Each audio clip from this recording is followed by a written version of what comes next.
Halo subscriber sekalian, ketemu lagi bersama saya Firder Channel. Dimana pada kesempatan kali ini, seperti biasa, menjelaskan materi ajar kita setiap satu kali pertemuan PTM per minggunya.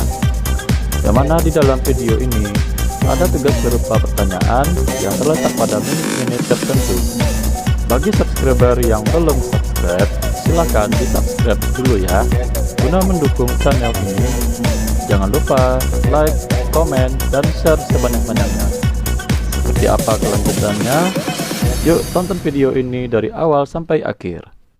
Sejarah Revolusi Rusia pada tahun 1917.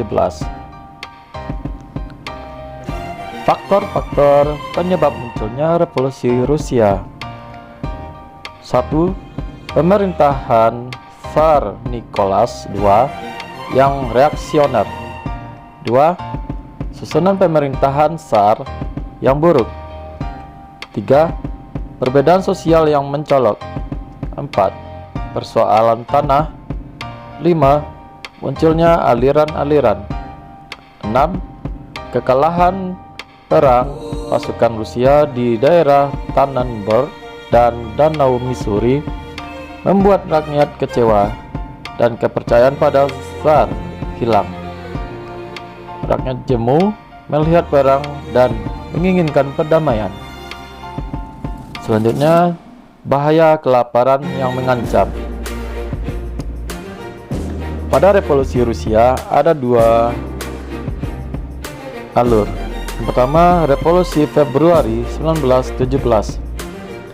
Yang kedua, Revolusi Oktober 1917. Dalam kurung, revolusi ini adalah revolusi komunis. Kita masuk pada Revolusi Februari 1917, yang mana di sini menjelaskan perlawanan terhadap Tsar Nikola II melalui demo-demo ditanggapi secara reaksioner oleh kerajaan Rusia. Dampaknya, terjadi gerakan revolusioner pada Februari 1917. Terjadinya revolusi Februari 1917 dimulai dari Petrograd atau dalam kurung Leningrad sekarang, yang mana masyarakat Rusia yang dikoordinasikan oleh golongan liberal, sosialis, dan komunis menuntut bahan makanan dan diikuti dengan pemogokan di perusahaan-perusahaan. Selanjutnya, tentara yang diperintahkan untuk menembak para demonstran dan para pemogok berbalik menembak para komandannya. Akhirnya, revolusi Rusia meletus dan Tsar Nicholas II ditahan serta dipaksa untuk turun tahta. Ananda, kita masuk pada tugas 1. Dengarkan suara Bapak. Jelaskan faktor-faktor yang melatar belakangi terjadinya revolusi di Rusia. Tulis jawabannya dengan menjelaskan di buku latihan. Dalam perkembangannya, kelompok revolusi berbentuk pemerintahan sementara dipimpin kaum liberal atas negara Rusia. Namun, ternyata kaum liberal tidak melakukan perubahan seperti yang dituntut rakyat. Selanjutnya, kaum sosialis atau dalam kurung dipimpin oleh Alexander Kerensky menggulingkan pemerintahan yang dipegang oleh kaum liberal. Seperti yang Anda lihat di gambar foto di sebelah kiri, itulah Alexander Kerensky. Selanjutnya, kita masuk pada pembahasan Revolusi Oktober 1917. Ananda, ini adalah tugas 2. Jelaskan bentuk revolusi Rusia pada Februari dan bentuk revolusi Rusia pada bulan Oktober 1917. Dalam kurung, revolusi komunis. Penjelasannya yang pertama yaitu Lenin dan Trotsky kembali ke Rusia dan mempropagandakan anti-Borjuis. Kedua, pada waktu pemerintahan dari kaum sosialis kehilangan kepercayaan terhadap rakyat. Kaum komunis mendekati rakyat dengan memberikan harapan-harapan, menganjurkan pada petani untuk membagi-bagi tanah, dan pada buruh untuk menyita pabrik-pabrik. Dalam keadaan seperti itu, maka terjadilah revolusi. Pemerintahan sosialis di bawah Kerensky pada tanggal 25 Oktober 1917 berhasil digulingkan oleh kaum komunis yang dipimpin oleh Lenin. Slide selanjutnya,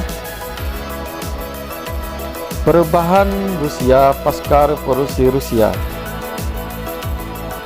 1.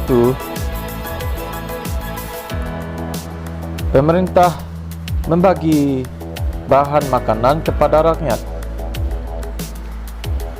Maksudnya di sini adalah perubahan yang terjadi setelah revolusi Rusia, pasca revolusi Rusia.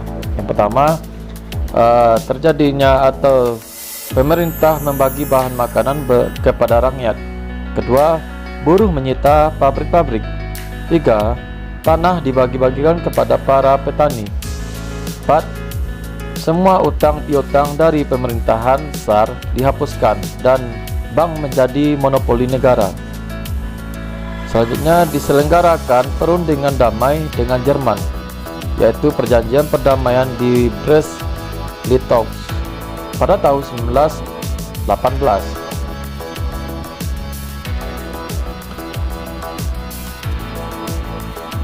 Selanjutnya, Rusia putih dan merah. Revolusi Rusia bulan Oktober 1917 ini berhasil dengan baik, tetapi kaum pendukung Tsar tetap melakukan intervensi. Terjadi pada tahun 1918 untuk mengembalikan kedudukan Tsar sebagai Raja Rusia. Kaum pendukung Tsar tersebut menyebut dirinya Rusia Putih, sedangkan kaum komunis menyebut dirinya Rusia Merah. Kaum Rusia Putih mengadakan perlawanan terhadap pemerintahan yang dipegang oleh kaum komunis.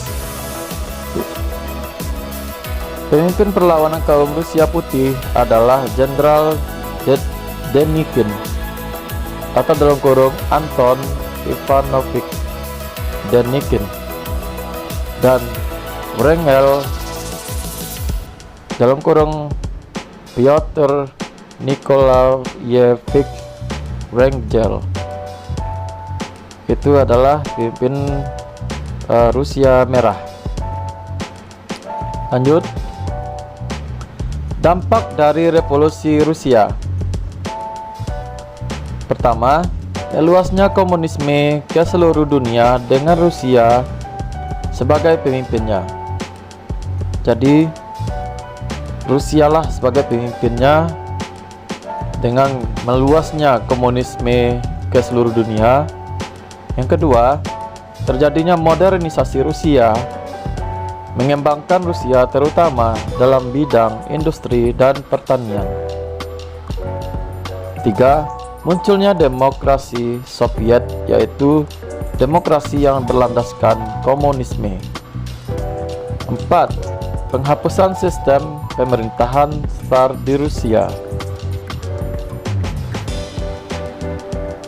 Nah, seperti Ananda lihat pada gambar berikut ini adalah salah satu bentuk dampak dari revolusi Rusia terhadap Indonesia, yang mana di Indonesia sendiri juga sudah ada semacam komunitas atau suatu kelompok atau golongan, katakanlah itu PKI atau dengan kepanjangan Partai Komunis Indonesia. Nah, itulah tadi Ananda dampak revolusi Rusia terhadap dunia dan terhadap Indonesia sendiri. Ananda, ini adalah tugas 3. Jelaskan Apa dampak dari revolusi Rusia terhadap dunia? Dan apa dampak revolusi Rusia terhadap Indonesia? Jelaskan jawaban kalian di buku latihan dengan baik dan benar. Baik anak-anak, itulah kegiatan hari ini dan bentuk penugasan hari ini. Kita kira saja, jika ada kekurangan dan kesalahan, mohon maaf lahir batin. Assalamualaikum warahmatullahi wabarakatuh.